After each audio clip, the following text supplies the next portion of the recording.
Praise lord. దేవుని నామానికి మహిమ కలుగును గాక. ఇది నా ఒక ప్రత్యేకమైనటువంటి విషయాన్ని బట్టి మీ ముందుకు రావడానికి చింతిస్తున్నాను.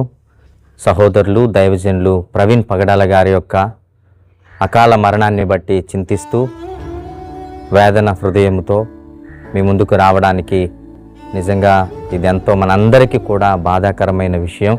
ఎందుకంటే చాలా గొప్ప దైవజనులు క్రైస్తవ్యం పైన ఎవరైతే అనేకులు విరోధులుగా లేచినప్పుడు ఒక మంచి సద్భావముతో ఒక మంచి ప్రవర్తన కలిగినటువంటి వ్యక్తిగా, జ్ఞానము కలిగినటువంటి వ్యక్తిగా క్రీస్తు పక్షాన సార్వత్రిక దేవుని సంఘం పక్షాన నిలబడి వాదించి అనేకుల యొక్క మనోభావాలను రక్షించినటువంటి వ్యక్తి దైవజనులు ప్రవీణ్ పగడాల గారు.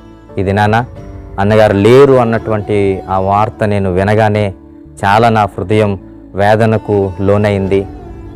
వెంటనే అక్కడ ఉన్నటువంటి ప్రియ సహోదరులైన వారికి కొంతమందికి ఫోన్ కాల్ చేసి వారిని విచారించినప్పుడు వాళ్ళు అనేక విషయాలు చెప్పిన విధానాన్ని బట్టి నేను చాలా దుఃఖించాను.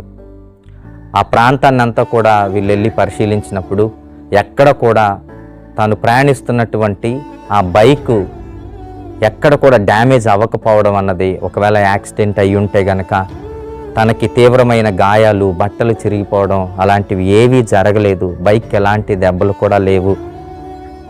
ఆయన ముఖం పైన భయంకరమైనటువంటి దెబ్బలు, తలపైనటువంటి భయంకరమైనటువంటి గాయాలు మాత్రమే కనబడుతున్నాయి.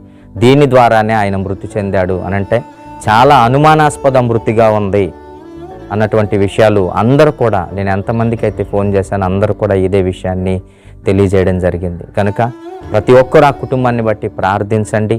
ప్రతి ఒక్కరూ ఒకవేళ మర్డర్ అయి ఉంటే, ఒకవేళ హత్య చేయబడి గనక ఉంటే యావత్ క్రైస్తవ్యము కూడా దేవుని పక్షాన అలాగే ఆ కుటుంబం పక్షాన నిలబడి ప్రతి ఒక్కరు కూడా ఆ కుటుంబానికి ఆదరణగా నిలబడాలని హృదయపూర్వకంగా నేను కోరుచున్నాను.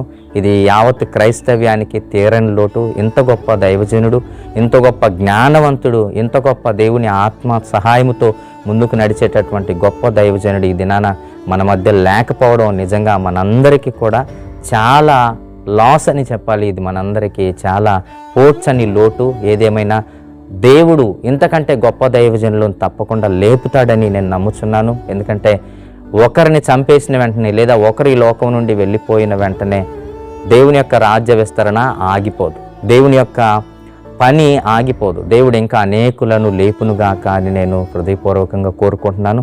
పెద్ద దైవజనులు ఎవరైతే ఉన్నారో వారందరూ కూడా ఆ కుటుంబానికి బాసడిగా, ఆ కుటుంబానికి ఆదరణగా నిలబడాలి. దయచేసి ఎవరు కూడా సంఘ భేదాలు చూపించి, డినామినేషన్స్ భేదాలు చూపించి దూరంగా ఉండకుండా ఈ సమయం అందరూ కలవాల్సినటువంటి సమయం కనుక అక్కడ ఎవరైతే పోరాటం చేస్తున్నారో క్రైస్తవ నాయకులు కానీ దైవజనులు కానీ వారందరికీ మన యొక్క పూర్తి సహాయ సహకారం అందించాలి. మనందరం ఏకముతో ఈ దినాన నా కుటుంబం పక్షాన దేవుని సంఘం పక్షాన నిలబడాల్సినటువంటి సమయం ఇది కనుక ప్రతి ఒక్కరూ ఆ కుటుంబ ఆదరణ కొరకు ప్రార్థించండి. ఆ యొక్క సేవా పరిచర్య కొరకు మీరందరూ వ్యక్తిగత ప్రార్థనలో గుర్తు చేసుకోవాల్సిందిగా ప్రభునామములో మిమ్మల్ని కోరుచున్నాను.